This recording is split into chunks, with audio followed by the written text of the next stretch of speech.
In this segment, let's have a little fun. Let's flip it over to the creative mode, the art filter mode, whatever you want to call it. Let's choose the toy camera. This is one of my favorites. You'll notice that it's a little cross-process kind of looking, right? The colors aren't quite right. And that beautiful vignette that's actually put on the camera while we're recording. It works on photo as well as video, giving you pretty much identical video and photo quality. I mean, you could edit them together and not see a difference. You have a little bit of control over overall brightness. You have the ability to change the overall cast, be it warm or cool. I've got it one notch to the left on the warm side, it's a little late actually. I'm feeling a little tired here, but I want to get this done. So I figured, I'll put a little warmth in there. Well, let's use that kind of whimsical style here in order to make a statement about something that's kind of technical that is extremely important. One of the things that we need to deal with when it comes to deciding how we're going to dial our camera to make the best possible photographic recording, video recording as well, is managing our scene brightness and dynamic range. A lot of people get those confused, but don't be.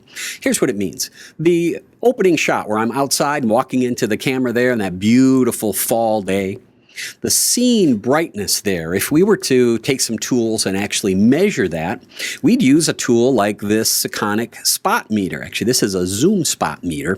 This is going to allow us to measure the light that's reflecting off the highlight area, which would be the top of my head there, that has the still the brightest highlight in the shot, that still has the detail that we're interested in keeping. Then we have to pick a spot that is the darkest area that still has detail that we want to keep. Now, this is a crucial decision. A photographer needs to decide where that scene brightness begins, right, with the highlights and ends with the dark values, because you might think you want to record everything, but you really don't. You don't want to have all the detail in the sky, for instance, up here. That would be, well, extremely difficult, but you could. That would give it that kind of HDR look, and you probably don't want that for everything.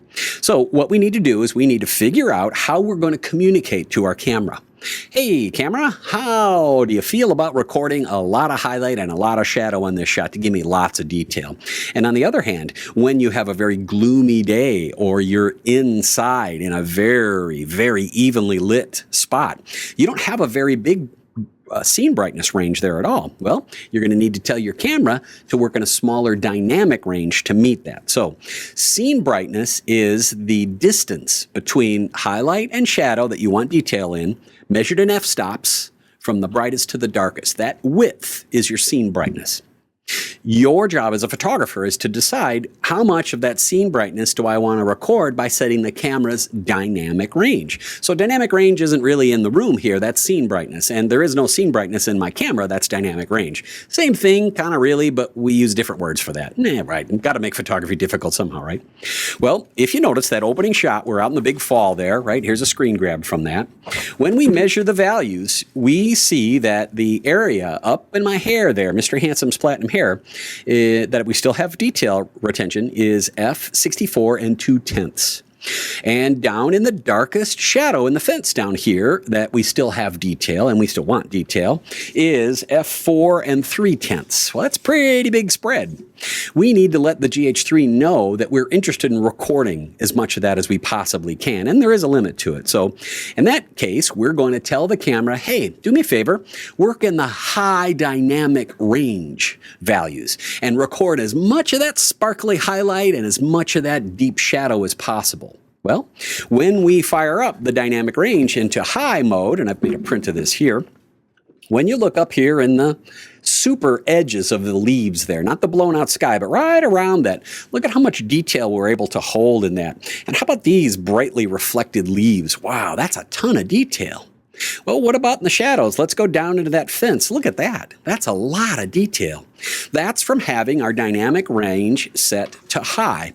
Well, what happens when we turn that to off? Well, on first glance, it looks like it's the same exposure, but there's actually a rather big difference in detail. Look at the highlight. Look at the shadows. They're kind of blocked up, aren't they? Well, let's compare the two. The high dynamic range and the low dynamic range, which actually is off. Well, the GH3 allows us not so much to set these concrete barriers of dynamic range and scene brightness control, but It's an auto dynamic range process. And it doesn't say, Will, don't tell me, it doesn't say, Will, tell me exactly how many f-stops you want me to convert into my dynamic range. No. It says, all right, how much do you want me to go? High, low, mid, off, right?